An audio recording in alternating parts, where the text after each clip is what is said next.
మనం ప్రజాస్వామ్యంలో ఉన్నామా, రాక్షస రాజ్యంలో ఉన్నామా? ఎంత దారుణమైన పరిస్థితులు జరుగుతున్నాయి. ముఖ్యమంత్రి గారైతే చెప్పారు, ముఖ్యమంత్రి అయిన వెంటనే ఈ రాష్ట్రంలో ఎవరు ఆడబిడ్డపై చేయేసినా అదే వాళ్ళకి చివరి రోజు అనేసి. మరి ఎంతమంది ఆడబిడ్డల మీద చేతులు వేస్తున్నారు, వాళ్ళ ప్రాణాలు తీస్తూ ఉన్నారు. మరి చివరి రోజు అవుతుందా ముఖ్యమంత్రి గారు అని నేను అడుగుతున్నాను. మీ సొంత నియోజకవర్గంలో ఒక మహిళ మీద ఇంత దారుణంగా మీ టీడీపీ కార్యకర్తే దాడి చేశాడు, చెట్టుకు కట్టేసి అంటే ఎంత హేయమైన చర్య. మీరు దీనికి స్పందించరా, కఠిన చర్యలు తీసుకోరా అని నేను అడుగుతూ ఉన్నాను. అలాగే డిప్యూటీ సీఎం గారు అసలు మహిళల మీద ఎవరైనా చేయి వేస్తే తాట తీస్తానన్నారు. మరి ఎక్కడ తాట తీస్తూ ఉన్నారు? ఇన్ని సంఘటనలు జరుగుతున్నాయి రోజు ఈ జరుగుతున్న సంఘటనల గురించి మేము ప్రెస్ మీట్స్ పెట్టి చెప్తూ ఉన్నాము.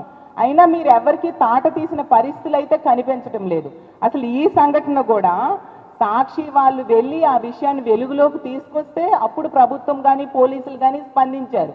అంతవరకు పట్టించుకున్న దాఖలాలు లేదు. అంత దారుణంగా మహిళల భద్రత గాలికి వదిలేసిన పరిస్థితి ఈ రాష్ట్రంలో ఉంది.